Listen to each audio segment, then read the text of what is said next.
Bismillah. Babu fadli saumi, bab keutamaan tentang puasa.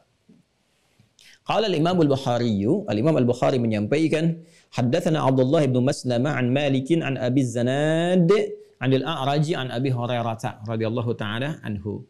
Ya, ini menarik sekali nih. Yang tadi riwayatnya sahabat Abu Hurairah, yang ini pun sahabat Abu Hurairah lagi. Jadi kalau kita belajar tafsir di Quran, ayat ditafsir dengan ayat lagi. Ada ayat ditafsir dengan hadis. Ada hadis ditafsir dengan hadis lagi. Nanti ada Quran, ada hadis ditafsir dengan misalnya kaul sahabat. Dari situ ada tabi'in. Dan dari kalangan ulamanya. Dan ulama saling mewariskan. Makanya ilmu-ilmu ulama itu sejak diajarkan oleh Nabi, itu mewariskan, saling mewariskan. Ada pakemnya sendiri. Nggak bisa keluar dari pakem itu. Ya, adapun yang fleksibel sesuai zamannya, bisa berkembang sesuai zaman. Tapi kaidahnya tetap terjaga. Itulah indahnya dalam Islam. Makanya Islam itu keilmuannya semua terjaga. Ada sanad namanya. Di zaman Nabi ini ada sahabat diajarin oleh Nabi nih. Terus nanti pengajaran Nabi diakumulasikan dalam bentuk ilmu. Diajarkan ke generasi tabi'in. Ini pakemnya, standar parameternya ini. Nggak bisa keluar dari sini. Itu dibagi 4 nanti. Ada terkait dengan akidah, ada ibadah, ada muamalah, ada akhlak. Dengan cabang-cabang ilmunya. Nah ini ada yang pokoknya. Jadi nggak bisa orang-orang sekarang berkreasi misalnya membuat pakem sendiri, kaidah sendiri. Di luar yang ini nggak bisa, udah terjaga. Nah penjagaan ini menjadikan otentisitas ajaran Islam. Ini terjaga kemurnian Islam dari sejak di awal risalah sampai dengan sekarang. Ini nggak ada peluang orang buat ngotak-ngatik tuh. Karena kita punya penjagaannya. Ini yang nggak ditemukan di luar Islam. Ya, kalau mau diriset silahkan dicari. Ini yang penting disyukuri. Tapi bukan berarti itu menjadikan kita harus memaksa orang. Tidak, nggak boleh. Yang boleh itu hanya menerangkan. Ya, dan menghormati keputusan orang lain. Nanti sama-sama saling bertanggung jawab di hadapan Allah. Itu indahnya. Itu indahnya. Nah, jadi kalau terkait dengan hal-hal tadi ada akidah, ya, ada ibadah, ada ilmunya juga tuh. Akidah nanti melahirkan ilmu tauhid diantaranya, ilmu kalam. Kemudian di ibadah melahirkan fikih. Ya, di muamalah juga ada turunan fikih muamalah, di akhlak nanti ada turunan ilmu lagi, ada ilmunya tentang akhlak, tentang tasawuf, tentang macam-macam, dan ada ikatannya. Nah, itu ada pakemnya lagi. Ya, nggak bisa dengan kreasi sendiri misalnya bikin ijtihad di luar pakem itu nggak bisa. Ya, jelas ya? Yuk kita baca biar nggak terlampau lama. Ini hadis dengan hadis. An Abi Hurairah radhiyallahu taala anhu anna Rasulullah sallallahu alaihi wasallam qala, bahwa Rasulullah sallallahu alaihi wasallam pernah menyampaikan. Nah, ini dia. As-siyamu junnatun. Ini bagian yang kiri nih. Sayap kiri, sayap kanan, 2 sayap. Ya, pesawat tidak akan terbang tanpa sayap. Satu sayap bermasalah bisa jatuh dan bisa berpotensi menghadirkan sesuatu yang fatal untuk para penumpangnya. Kita ingin terbang ke akhirat untuk mendapatkan rahmat Allah, maka 2 sayap ini mesti utuh. Satu bermasalah, maka ada persoalan. As-siyamu junnatun. Puasa itu kalau benar ditunaikan. Ya, perhatikan ya. As-siyamu, puasa yang ditunaikan sesuai dengan ketentuan dan aturannya itu. Begitu cara menerjemahkannya. Ya, jadi alif lamnya diterjemahkan, siamnya diterjemahkan. Siam disebutkan 9 kali dalam Al-Qur'an menunjuk puasa ya yang dikerjakan dengan aturan-aturan tertentu, ketentuan yang khusus. Jadi bukan menahan pada umumnya, puasa pada umumnya, ada aturannya. Alif lam menunjukkan sifat ta'rif, ma'rifah. Jadi diikat dengan aturan yang tertentu, yang khusus, beda dengan yang lain. Jadi kalau di luar Islam ada puasa, boleh jadi ada puasa di luar Islam saat ini juga. Ya, boleh jadi di Kristen sekarang mungkin ada puasa, di Hindu boleh jadi ada, di Buddha ada, di Konghucu boleh jadi ada. Bahkan di animisme, dinamisme mungkin juga ditemukan puasa. Tapi puasa yang ditunaikan di Islam berbeda dari segi aturan dan spesifik. Ada ketentuannya, spesifik amalnya. Nah itu diwakili semua itu dengan alif lam. As-siyamu, ya, puasa yang ditunaikan dengan benar sesuai dengan aturan dan ketentuan itu junnatun, akan melahirkan perisai yang tidak tampak secara kasat mata tapi nanti tertanam dalam jiwa. Junnah, saya sudah terangkan dengan detail. Dilihat junnah itu di pertemuan-pertemuan yang lampau. Saya terangkan tentang junnah, jinnah, dan jannah. Ya, jadi semua yang dimulai dengan jim dan nun, ya, jim dan nun itu sesuatu yang tersembunyi. Ya, jin disebut jin karena tersembunyi, tidak nampak dalam pandangan. Jannah disebut jannah karena belum nampak dalam pandangan kita saat ini. Ya, keistimewaan kemuliaannya. Jamak dari jin disebut jinnah. Jinnah itu ya, jinnah disebut dengan jinnah, jamak dari jin karena belum nampak. Janin, ya, nggak nampak dalam pandangan secara kasat mata oleh mata kita. Karena itu disebut dengan janin. Ya, junnah itu perisai. Ya, junnah itu perisai. Perisainya nggak tampak lewat mata, tapi bisa mencegah kita dari perbuatan-perbuatan yang terlarang. Jadi menghambat, mencegah Ya, panah-panah setan. Ya, perisai itu kan mencegah sesuatu yang membahayakan. Ada perisai di tangan, ada pedang memukul tahan begini gitu kan. Ya, ada panah ditahan begini. Nah, ini ada panah-panah setan, ada pedang-pedang setan. Datangnya lewat apa? Lewat ini, lewat maksiat. Ya, lewat pintu-pintu neraka nih, lewat amal salah. Makanya disebutkan zina itu nanti ada panah-panah setan, itu kan? Nah, bagaimana mempunyai perisai supaya nggak ada panahnya itu masuk tuh? Punya hijar, punya benteng. Ya, supaya dengan benteng itu bisa terjaga tuh dari itu semua. Ini metafor yang sangat indah. Nah, puasa itu kalau ditunaikan dengan benar, di antara hal yang bisa dihasilkan itu adalah perisai. Ya, perisai-perisai yang imajiner yang tak nampak secara kasat mata kita fisikal, tapi menjaga kita. Itu dirasakan. Kalau nggak percaya silahkan, akan dirasakan. Kalau benar puasanya, terakumulasi nilai kebaikan di dalam diri, itu secara otomatis nanti akan anti maksiat, anti keburukan. Ya, jadi kalau mata biasa dilatih untuk meninggalkan yang kotor, melihat yang kotor itu ya nggak akan punya potensi, jadi langsung dialihkan pandangan. Mendengar yang tidak baik langsung dialihkan. Kaki akan baru disebutkan aja kita main ke sini yuk, tempatnya udah tahu nggak bagus, nggak mau melangkah, kaku kakinya tuh. Nah, itu perisai itu yang menghambat tuh namanya. Ya, perisainya namanya perisai takwa. Ya, itu yang disebut dengan wikayah itu. Ya, perisai takwa itu. Itu yang menghambat. Ya, jadi ini sayap yang pertama ini yang terkait dengan sesuatu yang mesti kita tinggalkan. Nah, ini yang mau kita turunkan nih. Ya, ini detailnya. Teruskan dulu. Bagaimana mendapatkan itu? Berlatihnya bagaimana? Supaya automatically gitu ya, secara otomatis itu bisa mencegah diri dari perbuatan maksiat. Nah, nahyi anil munkar itu otomatis bisa dilakukan. Jadi nggak ada peluang orang ngajak-ngajak tuh bisa diserap dulu, nggak begitu caranya. Jadi kalau orang kuat perisainya itu nggak ada penerimaan pada sesuatu yang kotor itu, sudah nggak mau pokoknya. Itu jadi nggak ada, dengarkan dulu gitu kan. Mungkin kamu kan sudah terkenal baik, soleh, berdoa aja langsung dikabulkan, masa maksiat dikit gitu aja nggak diampuni sama Allah. Nah itu tuh udah mulai tuh setan tuh. Ya, kamu zikirnya udah banyak gitu kan, udah kerjain ini dulu aja. Sholat kamu aja udah khusyuk begitu gitu kan, jiwa kamu jadi bisa sholat dan sebagainya, dan macam-macam lah itu. Nah yang seperti itu tuh udah mulai masuk tuh. Ya, nah maka orang yang perisainya kuat itu otomatis tuh.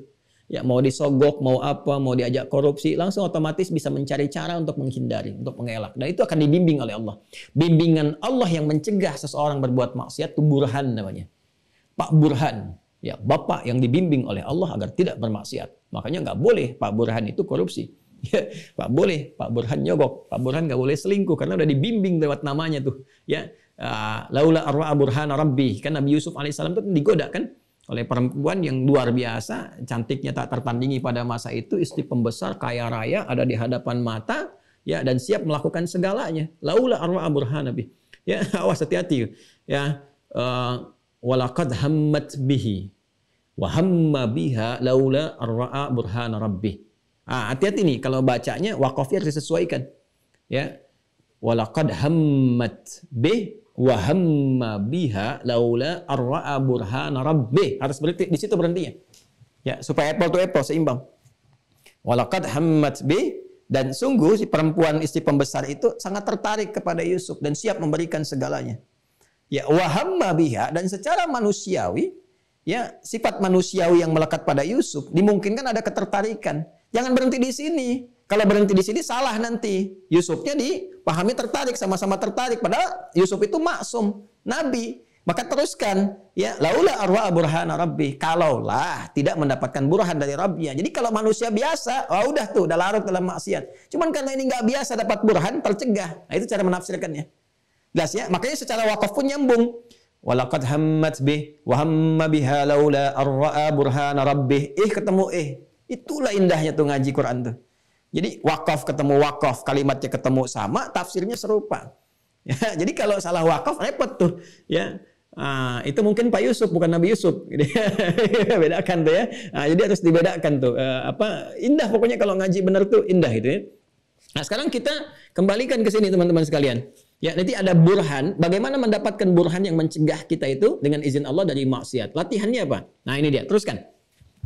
Fala yarfuth wala yajhal wa in imru'un qatalahu aw syatamahu falyaqul inni shaimun marwataini. Ya. Awas, inni shaimun marwataini. Inni shaimun. Wah, indah sekali. Nah, ini nyambungnya ke puasa. Ini yang jadi dalil kita nih. Ini gambaran latihan, diberi contoh satu oleh Nabi sallallahu alaihi wasallam. Ya. Contoh ini adalah latihan yang bila kita mampu kendalikan, kita bisa mengendalikan diri dari hal-hal yang bisa mengantarkan pada perbuatan ini. Ya.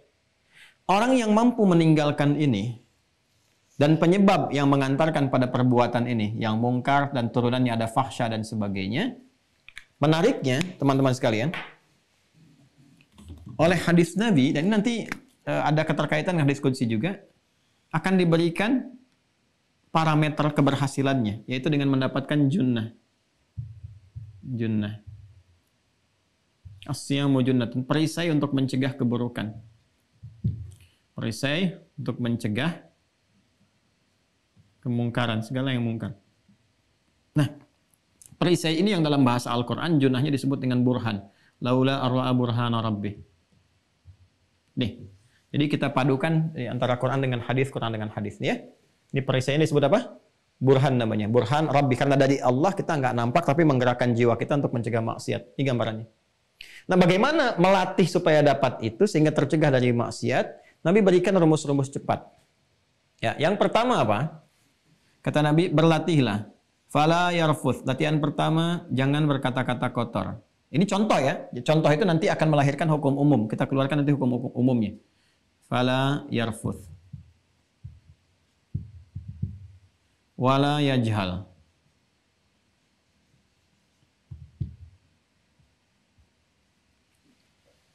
Sudah? Rafath itu sesuatu yang kotor. Ya, lebih mendekati perbuatan fahsya, yang kotor, yang jorok dan sebagainya, itu disebut dengan rafath. Sudah? Ya. Sesuatu yang kotor, yang jorok dan turunan-turunannya, lebih mendekatkan kepada fahsya. Artinya apa? Artinya saat Ramadan dimungkinkan nanti ada kondisi-kondisi itu yang memancing seseorang itu berkata-kata kotor. Baik yang sifatnya kotor terkait dengan fahsya, kata-kata jorok, gitu kan? Ya, boleh jadi ada sesuatu yang mengantarkan pada pornografi, porno aksi macam-macam saat Ramadan. Kan tidak semua orang mau melatih diri untuk berbuat baik. Kan setan kan diikat kalau ada komitmen dari kita untuk menunaikan amal soleh, menjauhi yang salah. Ya, tapi kalau tetap nekat dengan perbuatan salah kan ada potensial seperti itu dan bisa menyebar. Maka latihan. Apalagi sekarang era digital. Buka handphone, pengen buka mushaf, tiba-tiba lewat iklan. Ya, apalagi yang sudah terlibat di snack videos misalnya kan, acak dan sebagainya. Salah lihat bisa muncul tiba-tiba dan sebagainya. Itu ini masuk ke rafath dan seterusnya. Oh, hati-hati ya. Ini bisa terjadi nih, ini latihan. Jadi rafatha itu bisa mengendalikan masuk ke mata, bisa masuk ke lisan, bisa masuk ke tulisan. Masa udah Ramadan masih menulis yang kotor saja? Masih saling nyindir, saling celak, saling ini, saling itu. Bikin video ya saling ini, saling itu, nggak perlu lah gitu kan. Dan sebagainya. Ini Ramadan nih. Ini satu kalimat tapi satu kata tapi dalam sekali. Latihan. Jadi rafatha itu bisa ke mata, bisa ke telinga, ya telinga, bisa ke mulut, potensial mulut, bisa ke tangan sekarang banyak. Wala yajhal, jangan berlaku yang tidak pantas. Yang tidak pantas ini mengantarkan pada dosa biasanya. Ya. Hal-hal yang tidak pantas mungkin pada saat dilakukan belum tentu dosa. Tapi ketika terjadi itu bisa potensial dosanya bisa lewat orang dan dari dosa orang itu bisa terkena juga pada pelakunya. Contoh, saya kan sering contohkan begini ya. Anda punya cucu misalnya 5 tahun. Anda usia 50 tahun. Terus mau sepedaan, kan musim sepeda sekarang. Masa iya sih Anda mau sepedaan pakai sepeda cucu yang 5 tahun? Dosa sih enggak kan? Cuman kan tidak pantas dilakukan gitu. Jadi meruntuhkan kehormatan. Akhirnya digunjingan di tetangga. Kenapa sih bapak itu gitu kan? Pakai sepeda anaknya yang 5 tahun gitu kan? Nah, dan seterusnya gitu. Nah, ini sesuatu yang boleh jadi ya belum tentu melahirkan dosa bagi pelakunya, tapi tidak pantas dilakukan dan meruntuhkan kehormatan. Akhirnya muncullah dosa-dosa di tempat lain dari orang yang lihat dan sebagainya. Ya, contoh lagi turunan-turunan dari perilaku ini banyak sebetulnya. Nah, ini bisa muncul di puasa juga. Ya, misal bercanda yang berlebihan.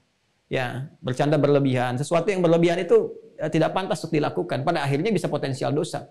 Memang ingin melahirkan acara, konten tertentu, bisa di TV nih ya, artis-artis ya, teman-teman yang saya sayangi, saya cintai. Hati-hati jangan sampai Anda bisa menjadi penyebab juga orang puasa bisa rusak puasanya. Ya, karena perbuatan yang dikerjakan. Orang lagi sahur, kalau di Qur'annya suruh istighfar, wabil ashari hum yastaghfirun, bil makan istighfar. Dikasih konten-konten yang nggak pantas gitu ya. Ya, konten-konten yang mungkin ingin menghadirkan keceriaan tapi caranya salah, penampilan nggak betul, bahkan dialognya ada sesuatu yang kotor, kata-kata yang nggak pantas, itu mungkin terjadi. Jadi lihatlah Nabi 15 abad yang lalu menyampaikan dan kejadian.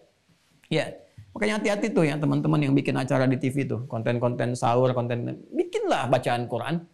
Ya, 30 hari setiap hari baca misalnya di segmen tertentu dimunculin yang bacaan-bacaan Quran. Saat sahur tuh kan enak tuh kalau ada hafid-hafid kecil tampilin di TV tuh. Ya, saya kasih bonus lah bikinin program tuh gratis tuh, kita kasih usulan. Ya, bikin tuh sahur. Ya kita kan bukan orang dunia gitu yang nyari-nyari materi, tidak. Ya, makanya mohon maaf ya kalau TV-TV itu minta kalau yang orientasinya rating begitu itu udah pasti tertolak deh. Jadi kalau mau datang ke saya jangan cari rating. Saya pasti akan ngasih usulan-usulan materi-materi yang kira-kira ada manfaatnya gitu. Jadi kalau ngejar-ngejar rating, mohon maaf biasanya nggak bisa ketemu tuh sama saya tuh. Mohon izin ya, mampir sebentar untuk mengingatkan aja. Ini ya teman-teman sekalian ya. Wala yajhal. Ya. Wa ini mru'un syatamahu aw qatalah. Nah ini kemungkinan terjadi. Jika ada orang yang memprovokasi, provokasi bisa terjadi saat Ramadan. Nah, ini menunjukkan bahwa ada lingkungan yang tidak kondusif. Kita baca lingkungan kita saja.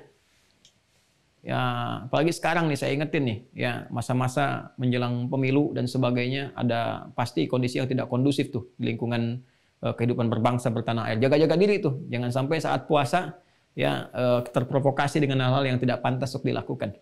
Ya hati-hati itu ya, hati-hati itu. Para calon-calon juga jangan berperilaku yang salah tuh Ramadan. Ya tujuannya bukan ibadah, tujuannya hanya untuk cari pencitraan misalnya. Masuk masjid-masjid tertentu cuman hanya untuk direkam, divideokan, itu ya jahal masuk ke sini. Ya, kontraproduktif nantinya. Ya, dan seterusnya kita mengingatkan ke semua kalangan karena semua orang punya hak untuk tampil lebih baik. Ya, atau juga ini provokasi dalam bentuk syatamahu, bentuk celaan, saling mencela.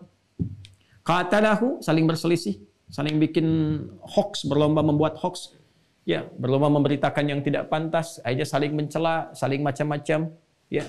Ya semua kalangan nih, kalau udah katanya umum, artinya potensial semua terkena dengan ujian ini. Di kalangan ustadz juga bisa jadi demikian. Ya, hati-hati itu. Ya kalau ustadznya sudah tidak saling sinergi, tidak kompak, ya ada yang saling mencela, saling tahdir, saling macam-macam, ya bagaimana dengan jamaahnya nanti? Itu menurunkan warisan yang tidak tepat pada akhirnya. Itu yang kita hindari, ya. Kita mah di tengah aja ya. Selalu di tengah, jangan terlibat pada perselisihan 1, 2 dan sebagainya. Jadi kalau ada sesuatu yang dirasakan tidak tepat juga cara menampilkannya dengan cara yang elok, ya. Jangan menyinggung, jangan menyakiti, jangan menghinakan, jangan menjelek-jelekan, apalagi meruntuhkan kehormatan seseorang, nggak boleh, nggak boleh. Yang dilakukan mendoakan, ya. Kemudian kalau merasa murid, ya jangan kemudian melampaui batas kemuridannya, jangan menilai guru tertentu dan sebagainya, tidak. Jangan menjerumuskan diri kita untuk mendapatkan dosa yang baru, sekalipun nampak kesalahannya cukup dipahami. Bahwa itu keliru, dijauhi, kesalahan yang dimaksudkan, kebaikannya diteruskan, gitu ya. Jadi jangan sampai bersikap tidak adil hanya karena nilai setitik rusak susu sebelangga, gitu kan. Nah, jadi jangan sampai ada satu hal yang mungkin manusia kan nggak sempurna, termasuk saya. Ya bisa jadi, bukan bisa jadi, banyak kesalahan yang saya lakukan juga. Mungkin saat menerangkan salah kutip, salah menyampaikan misalnya nomor, ayat atau hadis macam-macam, dan diakui. Ya, saya kan selalu menyampaikan kalau salah, saya tidak akan mengatakan atau argue atau membela, tidak, saya katakan saya salah dan setelah itu diperbaiki, kecuali kalau memang ada pandangan-pandangan yang referensinya muktabar, otoritatif, ini ada begini dari sini disampaikan, kalau beda pun ya dihormati, kalau dianggap salah pun ya tetap menerima, ya, tapi kita menghormati orang lain, bertahan dengan apa yang kita pahami, tapi pemahaman itu didasarkan pada sesuatu yang benar, itu yang elok, ya. Balik ke sini ya. Nah ini latihan, jadi kalau orang udah bisa mengendalikan dirinya, latihan, diprovokasi menjawab dengan cara yang elegan, itu nanti melahirkan manusia berkualitas tinggi. Dia mampu membaca, ntar ada kepekaan tuh. Itu secara ilmiah bisa dijelaskan.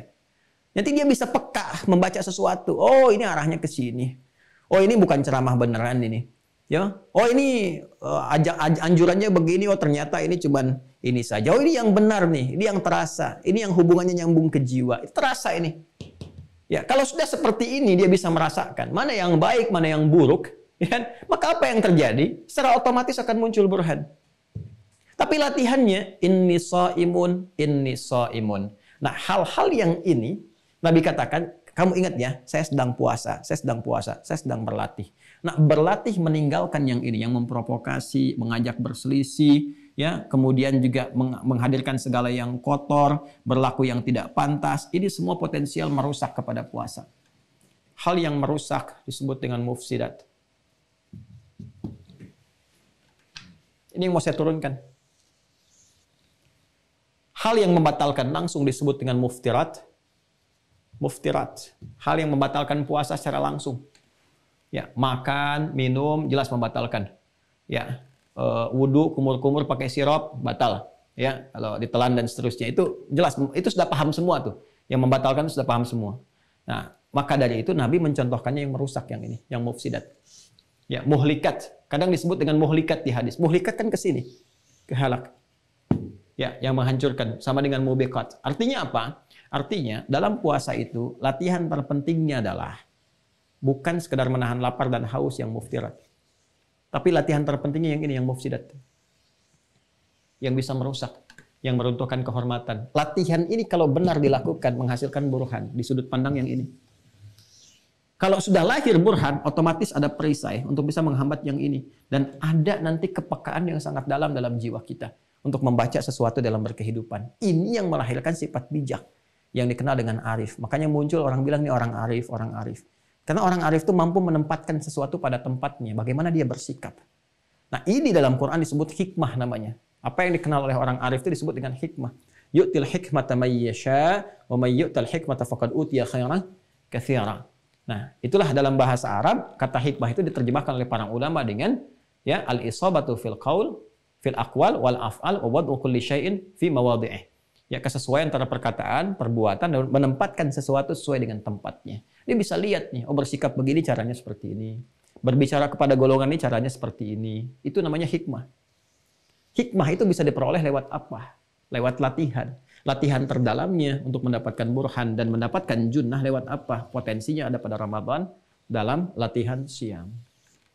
Ya.